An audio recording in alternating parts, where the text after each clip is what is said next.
Hello friends, I am Mukesh Goyal. I hope कि आप बहुत अच्छे हैं। और फ्रेंड्स, आज हम इन्वायरमेंट साइंस के बड़े अच्छे क्वेश्चन करेंगे। एक शॉर्ट वीडियो में 3-4 कंसेप्ट्स को बहुत अच्छे से समझेंगे। एक हम लैप्स रेट के बारे में न्यूमेरिकल करेंगे, एक हम एनजीटी और सीपीसीबी के बारे में बहुत अच्छा क्वेश्चन डिस्कस करेंगे, और एक हम क्वेश्चन करेंगे ईपीए 1986 के बारे में क्वेश्चन। तो बहुत आराम से सुनना है, जैसे ये क्वेश्चन रहेंगे अपने, और प्रॉपर एक्सप्लेनेशन के साथ देखेंगे। इससे पहले कि मैं क्वेश्चन को स्टार्ट करूं, आप लोगों को एक इंफॉर्मेशन दे देता हूं। आपको पता है अपनी वेबसाइट है दैट इज www.swmg.in, और प्ले स्टोर में अपनी ऐप है जिसका नाम है SWMG, और ये अपना कॉन्टैक्ट नंबर है। ठीक है, इस पे हम कंप्लीट पेपर 2 इन्वायरमेंट साइंस पढ़ रहे हैं, और इस सेशन के लिए 70% ऑफ चल रहा है फ्रेंड्स। अगर विलिंग है तो ज्वाइन कर सकते हैं। और पेपर 1 और पेपर 2 इन्वायरमेंट साइंस दोनों भी कॉम्बो पैकेज 75% ऑफ के साथ आप ज्वाइन कर सकते हैं अगर विलिंग है तो। इसमें proper unit wise, topic wise सारे क्वेश्चंस, बेसिकली सब थ्योरी को प्रॉपर्ली डिस्कस किया गया है। चलो भाई, हम बात करते हैं, इस क्वेश्चन से स्टार्ट करते हैं। हमारे पास एक क्वेश्चन है that is an inversion layer extend from ground surface to a height of 200 metre. ध्यान रखना, the temperature on the ground surface is 35 degree Celsius. If the environment lapse rate is 4 degree Celsius per kilometre, the temperature of the top layer is, क्या होगा। अब जहां lapse rate किसको बोलते हैं, आपको ये बात तो पता ही है कि लैप्स रेट का मतलब क्या है, कि जब हम हाइट पे जा रहे हैं तो टेम्परेचर जो डिक्रीजिंग हो रहा है वो है बेसिकली लैप्स रेट, कितना डिक्रीज हो रहा है। लेकिन यहां क्वेश्चन की स्टार्टिंग में देखिए, ये क्या है, एक इन्वर्जन लेयर है। तो इन्वर्जन लेयर जो होगा तो टॉप लेयर क्या होगी, वार्म होगी। तो यहां टेम्परेचर इन्वर्जन लेयर की बजाय क्या होगा, ऊपर का जो लेयर का होगा, जो टॉप लेयर होगी, यानी कि 200 मीटर हाइट पे होगी। बिकॉज ऑफ इन्वर्जन लेयर उसका टेम्परेचर ज्यादा होगा, क्योंकि यहां पे अगर सिंपली इन्वर्जन लेयर ना बोलते ये, तो लैप्स रेट बेसिकली आपको पता है क्या होता है, इन्वायरमेंटल लैप्स रेट तो सीधा सा है कि घट रहा है। एक तरह से नेगेटिव इन्वायरमेंटल लैप्स रेट हो चुका है ना, बात समझ रहे हैं ना। क्योंकि लैप्स रेट नॉर्मली तो क्या होता है कि डिक्रीज होगा हाइट के साथ टेम्परेचर ना, लेकिन यहां पे इन्वर्जन लेयर की वजह से यहां पे टेम्परेचर बढ़ेगा बेसिकली, क्योंकि इन्वर्जन लेयर है तो ऊपर वाली लेयर वार्म होगी। तो अब सिंपल सा क्वेश्चन हो गया है, ग्राउंड यहां पे अगर मैं बात करूं, यहां पे ग्राउंड पे वो टेम्परेचर कह रहा है 35 डिग्री सेल्सियस है। ठीक है, और 200 मीटर हाइट पे पूछा है, लैप्स रेट दिया हुआ है 4 डिग्री सेल्सियस पर किलोमीटर। ये ध्यान रखना, यहाँ पे यूनिट का खेल है। पर किलोमीटर मींस 1000 मीटर, यानी कि 1000 मीटर पे अगर बात करें तो लैप्स रेट है 4 डिग्री सेल्सियस। कितना है, 4 डिग्री सेल्सियस है। और आपको 200 मीटर देखना है, यानी कि 1000 मीटर हो गया, सॉरी ये है ना, क्योंकि 1 किलोमीटर दिया हुआ है, पर किलोमीटर है, तो 1000 मीटर पे 4 डिग्री सेल्सियस हो गया। तो अपने को 200 में देखना है, तो 4/1000, ठीक है ना, इंटू 200 मीटर ये देखना है। तो 0 से 0 ये कट गया, ठीक है, 8/10 यानी कि 0.8 ये टेम्परेचर है, वो लैप्स रेट में आएगा।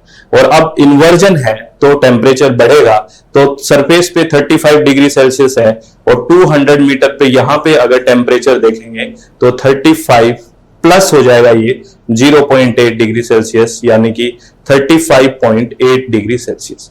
यानी इसका राइट आंसर ये हो जाएगा, second is the right answer. ठीक है, लैप्स रेट की वजह से, नहीं तो सॉरी इन्वर्जन लेयर की वजह से बेसिकली हमने ऐसा किया है, नहीं तो हम कम कर देते। ठीक है, चलो बहुत बढ़िया, समझ में आया। ठीक है, नेक्स्ट क्वेश्चन है कि ये कह रहा है, how is the national green tribunal NGT different from central pollution control board CPCB।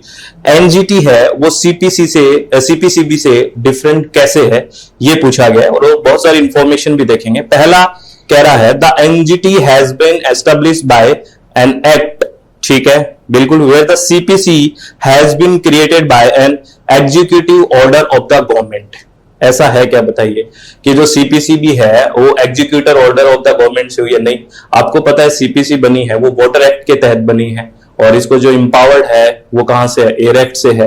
तो ये भी एक्ट को फॉलो कर रहा है। तो ये कह रहा है created by an executive order of government. CPCB को एग्जीक्यूटिव बेसिकली ऑर्डर से नहीं बनाया है। हम जानते हैं ना, हम बात करते हैं जैसे हम कोई भी बॉडी है उसको क्लासिफाई करते हैं, आपको पता है कि ये कॉन्स्टिट्यूशनल बॉडी है या एक्स्ट्रा कॉन्स्टिट्यूशनल बॉडी है। कॉन्स्टिट्यूशनल बॉडी वो होती है जिनका नाम कॉन्स्टिट्यूशन में है, चाहे इलेक्शन कमीशन है। फिर एक्स्ट्रा कॉन्स्टिट्यूशनल बॉडी को हम क्लासिफाई करते हैं कि एग्जीक्यूटिव बॉडी है, स्टैट्यूटरी स्टैट्यूटरी बॉडी है, इस तरह से हम क्लासिफाई करते हैं ना, तो ये एग्जीक्यूटिव बॉडी नहीं है, तो ये स्टेटमेंट तो गलत है, ये सही नहीं है, ठीक है ना।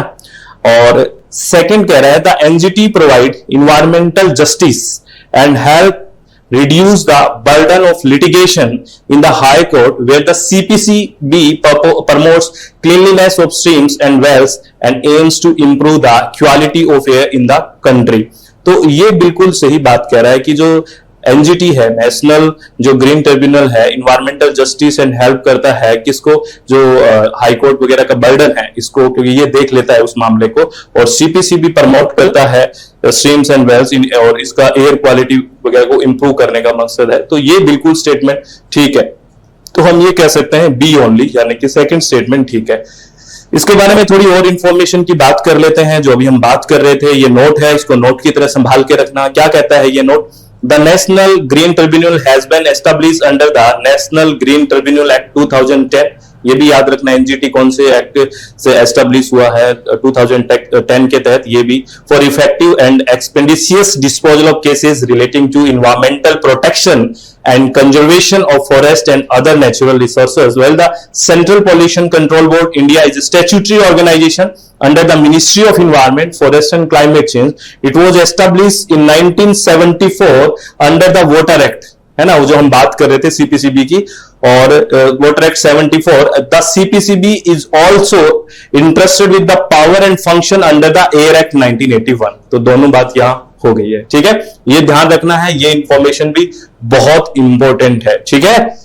चलो, अब एक क्वेश्चन ये है कि ईपीए जो है, environmental protection act 1986, empower the government of India to, किसको जो ईपीए है वो गवर्नमेंट ऑफ इंडिया को क्या इंपावर करता है?